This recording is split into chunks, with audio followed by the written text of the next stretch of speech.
¿Qué tal amigos del Círculo de Cine? Miguel Contreras Torres, bienvenidos a este seminario de lectura, primer seminario del año 2025. Hoy es 13 de enero de 2025 y estamos iniciando el año con este seminario en torno a el sonido en el cine, en particular con la revisión de un libro interesante de Samuel Larson Guerra titulado Pensar el sonido, una introducción a la teoría y la práctica del lenguaje sonoro cinematográfico. Vamos a estar en esta serie de sesiones del seminario de lectura revisando algunos de los elementos más importantes, más interesantes de este libro que tiene que ver con la experiencia sonora en el ámbito cinematográfico. Así es que bienvenidos a esta primera sesión de este seminario y primera sesión también del año 2025 que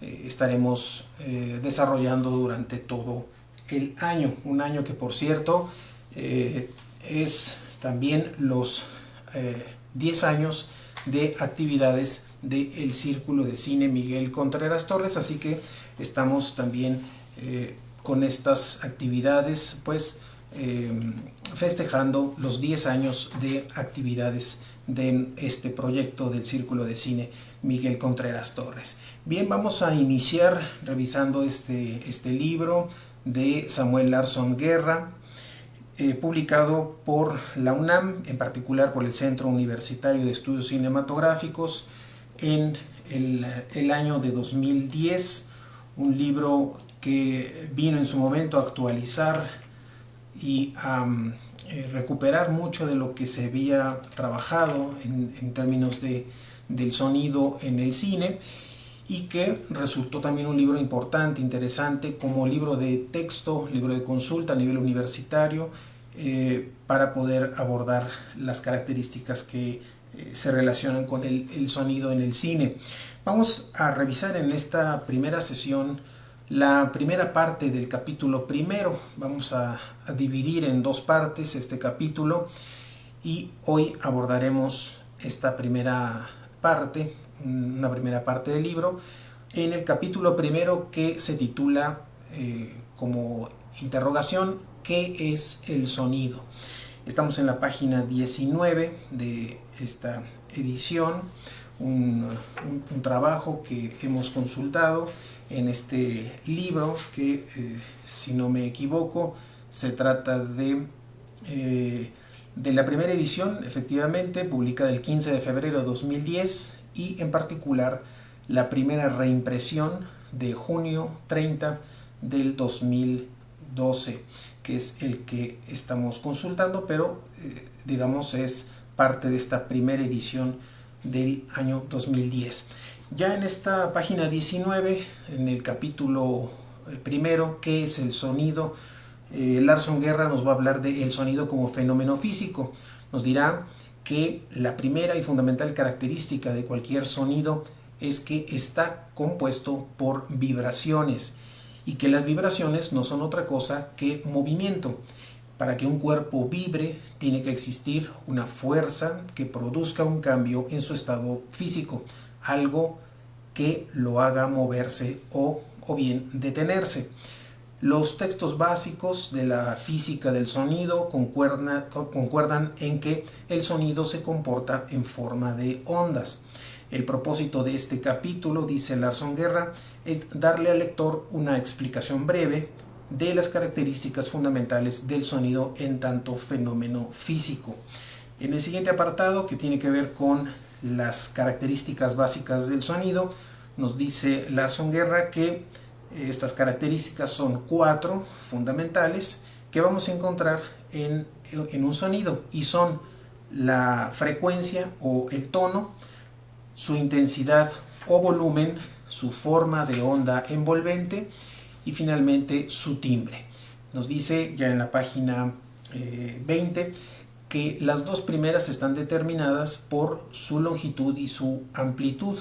La tercera tiene que ver con la fuente sonora y la manera en que se mueve, y la cuarta con las tres anteriores. La cuarta será, digamos, la más compleja, tiene que ver con las tres anteriores, más otras propiedades adicionales como son la resonancia y los armónicos, o también con las características del espacio. Paradójicamente, dice Larson Guerra, en términos de la valoración o identificación auditiva de un sonido, el timbre suele ser lo primero que detectamos, pues ayuda a identificar la fuente sonora. Comparte aquí en el libro la cita de un texto de Daniel Levitin, en la que recupera cuál es en realidad la definición oficial que da la Sociedad Acústica de Estados Unidos para el término timbre. Dice esta definición oficial de esta sociedad acústica que timbre es todo aquello de un sonido que no es volumen ni tono. Y bueno, ahí comenta también Larson Guerra la peculiar precisión científica que reviste este término de el timbre. Va entonces Larson Guerra a profundizar en cada una de estas 4 características fundamentales que tiene un sonido. Decíamos la frecuencia o tono, la intensidad o volumen, la forma de onda envolvente y finalmente el timbre. En cuanto a la frecuencia, nos dice que la longitud de onda se define como la distancia que recorre un sonido desde un punto arbitrario, que llamaremos 0, pasando por sus máximos valores positivo y negativo hasta volver a 0, y que este recorrido se le va a llamar ciclo. Nos dice que la frecuencia es igual precisamente a este número de ciclos por segundo, o hertz o hercios, y que la frecuencia será también inversamente proporcional a la longitud de la onda. Nos comenta en la página 21 que la diferencia que existe entre frecuencia y tono es que la primera corresponde al número preciso de ciclos por segundo que contiene una onda sonora, mientras que el tono será la percepción auditiva de esta frecuencia. Entonces aquí lo que estamos observando con estas definiciones es que la frecuencia y el tono tienen similitudes. Simplemente la frecuencia se va a referir a elementos mucho más precisos en cuanto a estos números de ciclos por segundo que tiene una onda, mientras que cuando hablamos de tono se va más bien a referir a cuál es la percepción que tenemos como seres humanos de esa frecuencia. Dirá también que la velocidad de vibración de un objeto depende fundamentalmente de su tamaño, y que a mayor tamaño, menor velocidad de vibración, la cual va a aumentar de manera proporcional ante la disminución del tamaño. Dirá también que cualquier objeto tiene más bien una determinada capacidad de vibración de acuerdo a su masa, su volumen y de las características de los materiales que lo conforman, de manera que no será capaz, por tanto, de vibrar más rápido o más lento que lo que su rango físico le va a permitir. En ese sentido, una particular excepción es la tesitura de la voz humana, que más bien va a estar dada por las llamadas cuerdas vocales, que se encuentran al interior de la garganta, y no precisamente por la totalidad del cuerpo, ¿no? Y esto lo comenta en la página 22. Ya en la página 23 concluye este apartado que tiene que ver con la frecuencia o tono, diciendo que la frecuencia de un sonido estable puede ser medible de manera precisa en una unidad que son los hertz o también los ciclos por segundo, pero su apreciación, la manera en cómo nosotros como seres humanos apreciamos esos ciclos por segundo, ya en términos de tono, varía de persona a persona o incluso de cultura a cultura. La frecuencia o tono fundamental de un sonido es lo que nos permite describirlo como, en términos coloquiales, como un sonido grave, un sonido medio o bien un sonido agudo. La segunda de las características tiene que ver con la intensidad o volumen. Nuevamente vamos a movernos en estos dos términos, uno mucho más de orden físico y otro más de carácter de apreciación humana, de esa misma característica o esa misma cualidad. Entonces, ya en la página 23, sobre la intensidad o volumen, nos dice Larson Guerra que la intensidad de un sonido está determinada por su amplitud de onda. Vean aquí ustedes la diferencia entre estas dos características. Nos había dicho que la frecuencia o tono está determinada por la longitud de onda, y por el contrario, la intensidad o el volumen no va a estar determinada por esta longitud de onda, sino más bien por su amplitud. Entonces ahí está la diferencia entre frecuencia o tono y la intensidad o el volumen. Entonces esta intensidad o volumen determinada por su amplitud de onda nos dice que esta amplitud de onda de un sonido se va a representar como los valores máximos positivos y negativos que puede alcanzar, que está determinada directamente por la intensidad de la fuerza que provoca la vibración original de la fuente emisora, así como por sus dimensiones y su forma. Nos dice también que los cambios de intensidad de un sonido van a ser, por lo tanto, directamente proporcionales a las variaciones en su amplitud de onda.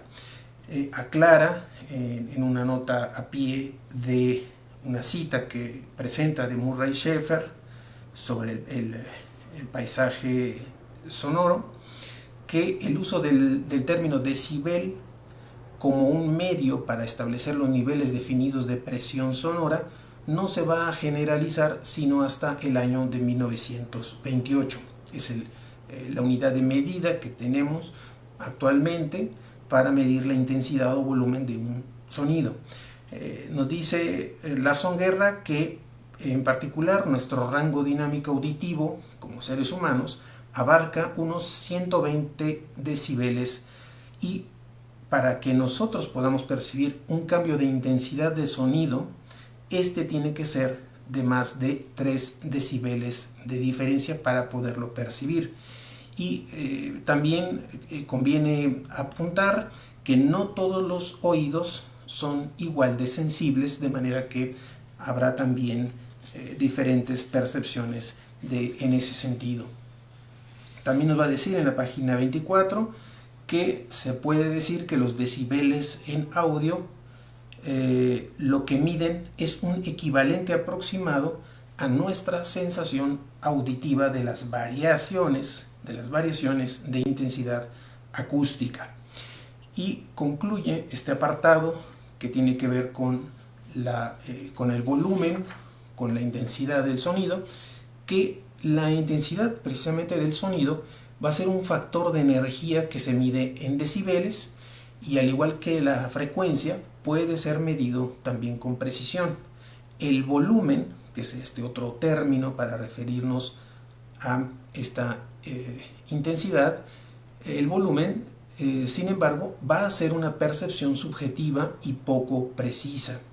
Al igual que con la frecuencia y el tono, puede haber también variaciones mensurables de intensidad de menos de 3 decibeles que no alcanzan a ser percibidas por el oído como una variación de volumen. Entonces, al menos 3 decibeles, una intensidad de un sonido debe de modificarse para que el oído o ciertos oídos humanos puedan captarlo. El tercer elemento, la tercera característica que va a desarrollar Larson Guerra es el de la forma de onda envolvente, y esta forma de onda envolvente se refiere a las características de un sonido en el transcurso temporal, en el transcurso del tiempo en el que el sonido va teniendo una presencia. Es decir, cómo comienza el sonido, cómo se desarrolla y cómo termina. Y a cada uno de estos momentos se les conoce respectivamente como ataque, mesa o meseta y caída. Ataque, meseta y caída. Y a su vez, el segundo de estos elementos, la meseta, puede a su vez subdividirse en dos momentos, que es el decaimiento y el sostenido. Y va a describir cada uno de estos elementos de este transcurso temporal del sonido. Y respecto al ataque, nos dice que es la parte del evento sonoro que comienza con su primera manifestación. Es el momento en que empieza a sonar y dura hasta el momento en el que alcanza su máxima amplitud de onda, es decir, su máxima intensidad.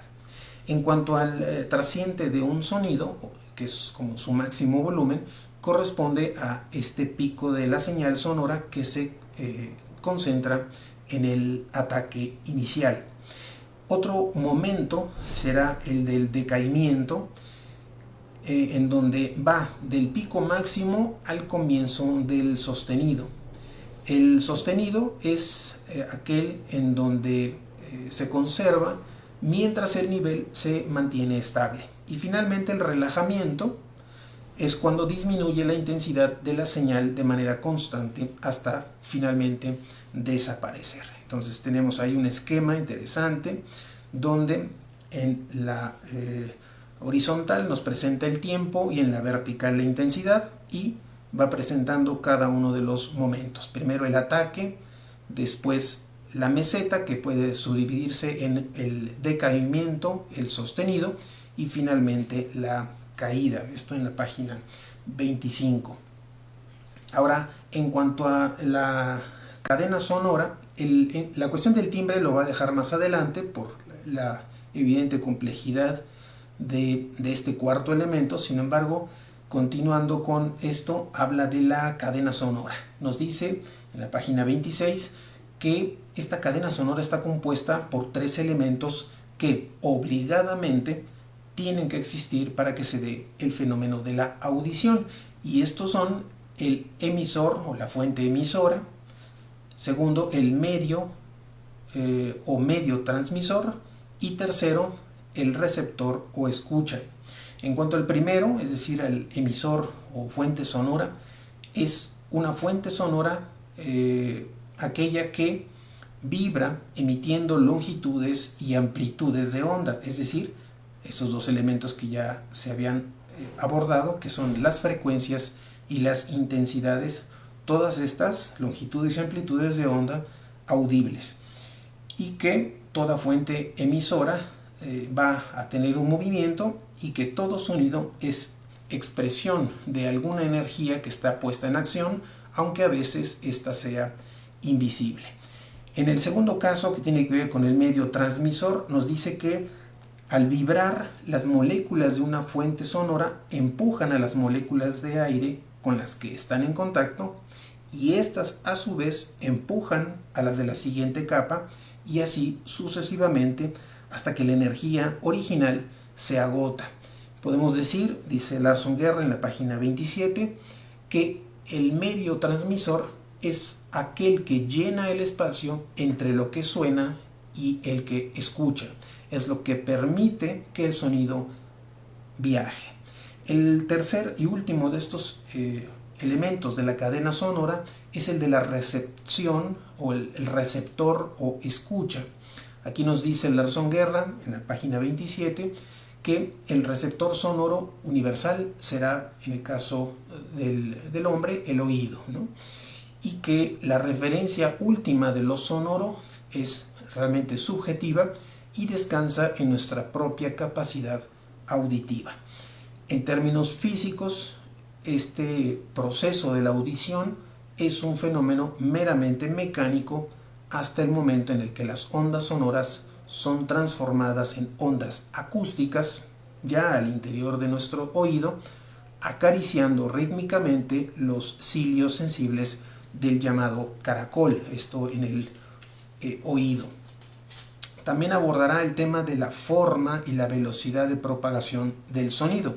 Nos dice que un sonido viajará en ondas esféricas hasta nuestros oídos, y si estamos al lado de una gran pared quizá escuchemos también su rebote, es decir, el eco de ese sonido.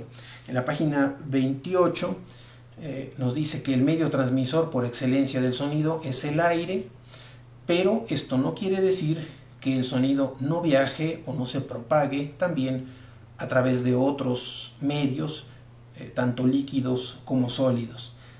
Dirá que las vibraciones de una fuente sonora en actividad se van a comunicar directamente a las moléculas de aire que están en contacto con su superficie, las cuales vibran en correspondencia al ser empujadas por el movimiento físico del objeto que suena, las cuales, como ya se ha dicho, empujan a las moléculas de la capa siguiente, que vibran correspondientemente, y así hasta que la energía vibratoria decae debido a la fricción de las propias moléculas que buscan vencer la resistencia de esta fuerza inercial.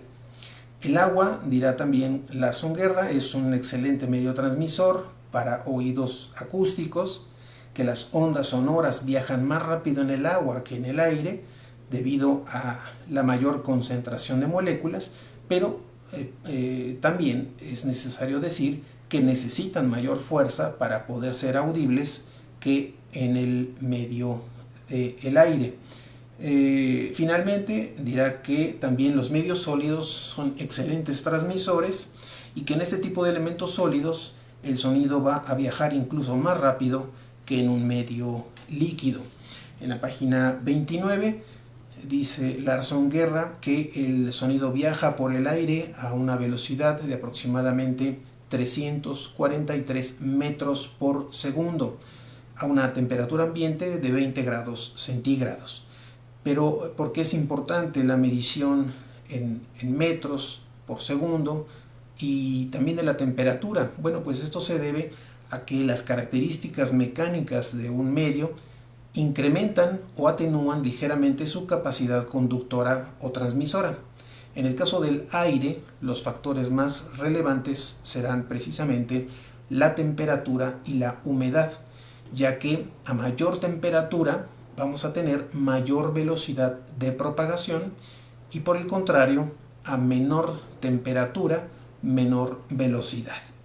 Dirá también que a mayor presencia de humedad en el aire o de moléculas de vapor de agua, la resistencia hidráulica se reduce y las altas frecuencias viajan especialmente mejor en este tipo de condiciones de humedad del ambiente. Además de esta amortiguación que se da por la fricción del agua, por la humedad, el contexto físico del paisaje también colabora en la mayor o menor atenuación del sonido. Al toparse este sonido con obstáculos, este mismo sonido será absorbido o bien reflejado. Y ya en la página 30 dirá que, por ejemplo, en el caso de un bosque o de una selva, el sonido tiende a ser absorbido y por lo tanto también atenuado por la presencia de elementos como el follaje, los árboles o los propios accidentes del terreno. Por el contrario, en la ciudad el sonido tenderá a rebotar en las grandes superficies sólidas de las calles, las edificaciones que conforman a una ciudad. De manera que esto hace que en una gran ciudad siempre tengamos, además de los ruidos cercanos, un constante fondo de sonidos graves, pues son los que siguen viajando durante más tiempo. Ya a partir de este momento dejaremos para la segunda parte, para la segunda sesión de este seminario de lectura, aquello que tiene que ver con el comportamiento de las ondas sonoras, cómo se van a ir presentando. Vamos a abordar un poco, o Larson Guerra aborda un poco la cuestión de cómo es que estas ondas también se van cancelando, cómo es que debemos de entender estas ondas sonoras en una propagación esférica, las ondas planas, el propio efecto Doppler, las ondas estacionarias y también abordará algunas características de los recintos y cómo es que los recintos en donde el sonido se propaga, pues produce también una serie de propiedades como la absorción, la reflexión, la reverberación o el eco. Abordará también la cuestión de la resonancia, los armónicos naturales y finalmente la cuestión del timbre, que era la cuarta característica que tiene el sonido. Bien, pues esta ha sido la primera parte del capítulo primero del libro Pensar el sonido, una introducción a la teoría y la práctica del lenguaje sonoro cinematográfico, de Samuel Larsson Guerra, una publicación de la UNAM, del Centro Universitario de Estudios Cinematográficos, una publicación del 2010. Los invito a que continúen con nosotros en este seminario de lectura. Seguiremos revisando este libro hasta agotar todo el contenido de este material.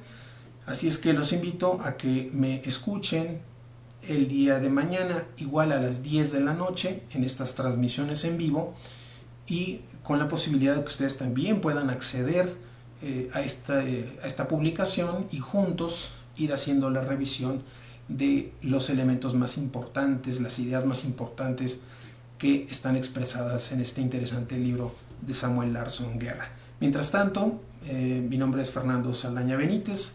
Les deseo que tengan una excelente noche y nos escuchamos el día de mañana a las 10 de la noche en otra transmisión en vivo de este seminario de lectura El sonido en el cine. Mientras tanto, excelente noche y hasta mañana.